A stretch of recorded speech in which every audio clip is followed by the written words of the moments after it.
Hi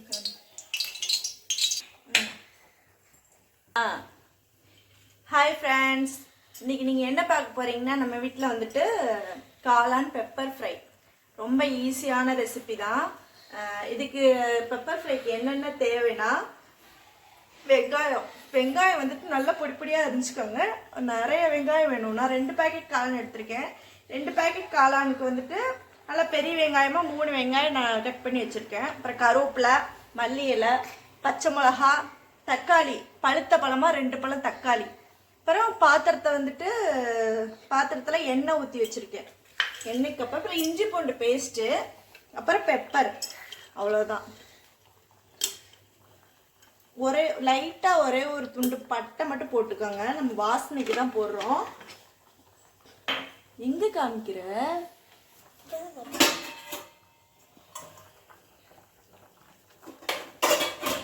பட்டை மட்டும் போட்டாச்சு. இப்போ எண்ணெய் நல்லா காஞ்சிருச்சு. இப்போ இந்த டைமில் வந்து வெங்காயம் போட்டுக்கலாம். நம்ம வேறு எதுவும் சேர்க்கல. கடுகு, சீரகம், சோம்பு அந்த மாதிரி எதுவுமே நம்ம சேர்க்கல. இது மட்டும்தான் போடுறோம்.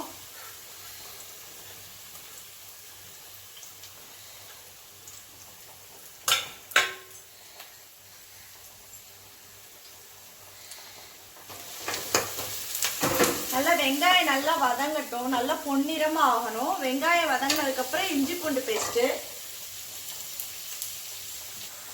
பார்த்தீங்கன்னா வெங்காயம் நல்லா பொன்னிறம் ஆயிடுச்சு. இந்த டைமில் வந்து நம்ம இஞ்சி பூண்டு பேஸ்ட் போட்டுடலாம்.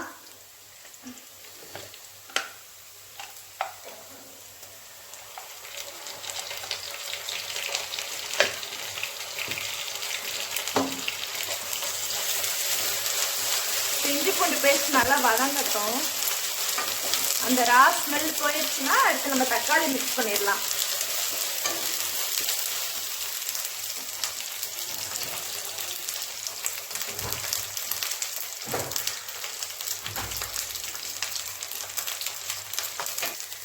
இப்போ தக்காளி, பச்சை மிளகா,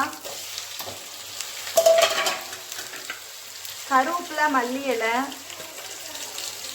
எல்லாமே மிக்ஸ் பண்ணிடலாம். கொஞ்சோண்டு வந்துட்டு கொத்தமல்லி தழை மட்டும் எடுத்து வச்சுக்கோங்க, ஃபினிஷிங்கில் போடுறதுக்கு மட்டும்.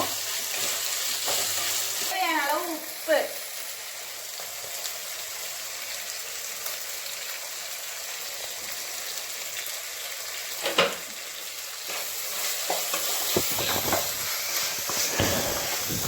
நம்ம வந்து இஞ்சி பூண்டு பேஸ்ட் போட்டாலே வந்து பார்த்தீங்கன்னா உங்களுக்கு வந்து அடி பிடிக்க செய்யும். அதனால நீங்கள் என்ன பண்ணுறீங்கன்னா, பக்கத்திலே இருந்து கொஞ்சம் தக்காளி வேகிறப்ப வந்துட்டு இந்த மாதிரி கிண்டி விட்டுட்டே இருங்க. பாருங்க, தெரியுதுங்களா? உங்களுக்கே தெரியும். கொஞ்ச நேரம் அந்த தக்காளிலேருந்து அந்த நீர் வந்துட்டு இறங்க வரைக்கும். அப்புறம் பிடிக்காது. தக்காளி நல்லா வதங்கட்டும். வதங்கினதுக்கப்புறம் இதுக்கு தேவையான கரம் மசாலா தூள், அப்புறம் வரமிளகாத்தூள், அப்புறம் வீட்டு மிளகாத்தூள் தான் நான் சேர்க்குறேன்.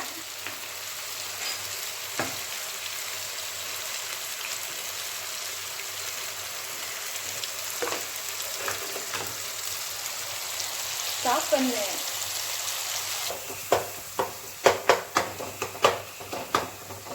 தக்காளி நல்லா வதங்கிடுச்சு, உங்களுக்கே தெரியும். இருந்ததுக்கு இப்போ இருந்ததுக்கு தக்காளி எப்படி இருக்குன்னு தெரியும். இப்போ இந்த டைமில் வந்துட்டு உங்களுக்கு காரத்துக்கு தேவையான பொடியெல்லாம் சேர்த்துக்கோங்க.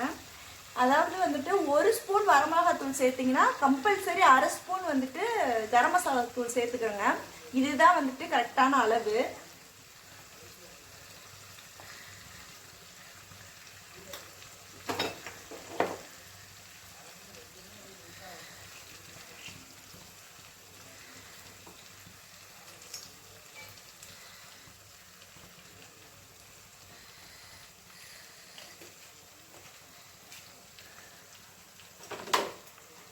அப்புறம் வீட்டு மசாலா தூள் கொஞ்சம்.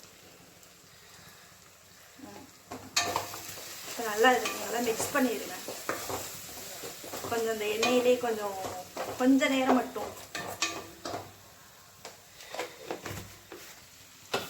இன்னைக்கு நம்ம வீட்டில் என்னென்னா வெண்டைக்காய், கத்திரிக்காய் போட்ட புளிக்குழம்பு.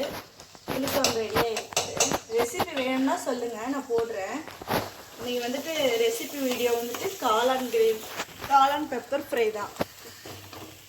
இப்போ ஓகே, இதுதான் இந்த டைமில் வந்து நம்ம காளான் போட்டுடலாம்.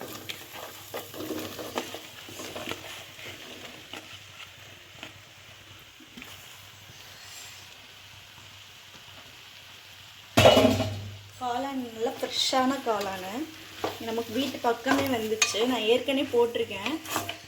ரேட்டும் கம்மி தான். ஆனால் ஒவ்வொரு ஏரியாவில் வந்து காளான் வந்து ரொம்ப ரேட் ஏறிச்சு. ஆனால் இங்கே வந்து எங்களுக்கு வந்து பார்த்திங்கன்னா ரேட் ரொம்ப கம்மி தான். அதனால் உங்களுக்கு கம்மியாக கிடச்சிச்சின்னா சேர்த்துக்கோங்க, ரொம்ப நல்லது. இப்போ இதில் வந்து நம்ம வந்துட்டு தண்ணிலாம் எதுவுமே மிக்ஸ் பண்ண போகிறது கிடையாது. ஏன்னா காளான்லேயே வந்துட்டு நீர் சத்து இருக்கிறதுனால அதுலேயே வந்து தண்ணி விடும். கொஞ்சம் நேரம் மட்டும் சிம்மில் வச்சு இது பண்ணிங்கன்னா அதுலேயே வந்து தண்ணி விடும்.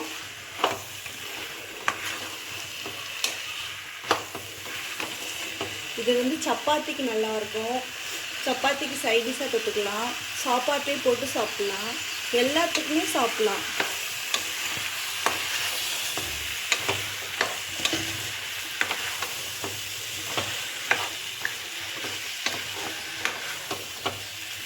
கொஞ்ச நேரம் இப்போ ஓகே. இப்போ கொஞ்ச நேரம் வந்து நம்ம மூடி வச்சிடலாம்.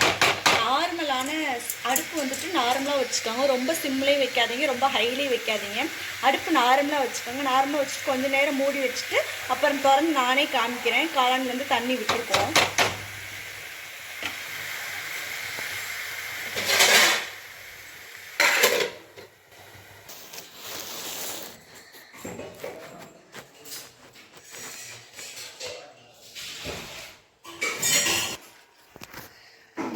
வந்துட்டு மதுரையில் தான் ஃபேமஸ்ஸு. இது வந்துட்டு எங்களுக்கு நூல் வந்து வந்ததுனால வாங்கிட்டு வந்தாங்க.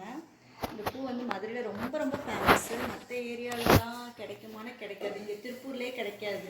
திருப்பூரில் வந்துட்டு அது வேறமாக தான் இருக்கும். ஆனால் இது மதுரையில் ரொம்ப ஃபேமஸ்ஸு. எனக்கு ரொம்ப பிடிக்கும் இந்த பூவு. அதனால் எனக்கு வாங்கிட்டு வந்தாங்க. அவங்கள்ட்ட காமிக்கிறேன். உங்கள் ஏரியாவில் இது கிடைக்குமான்னு கமெண்ட் பண்ணுங்கள்.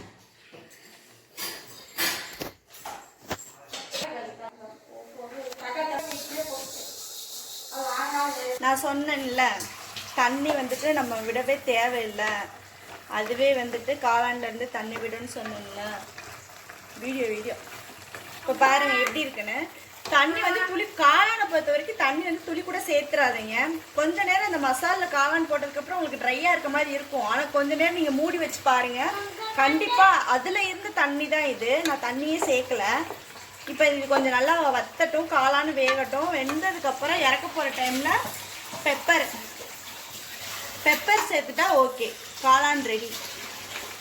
அப்புறம் நம்மளோட அதெல்லாம் எதுவும் பண்ணாத தம்பி.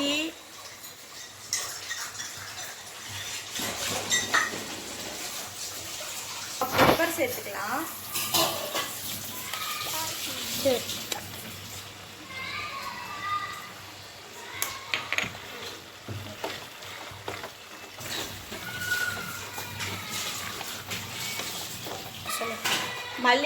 மல்லித்தலையும் போட்டுருலாம்.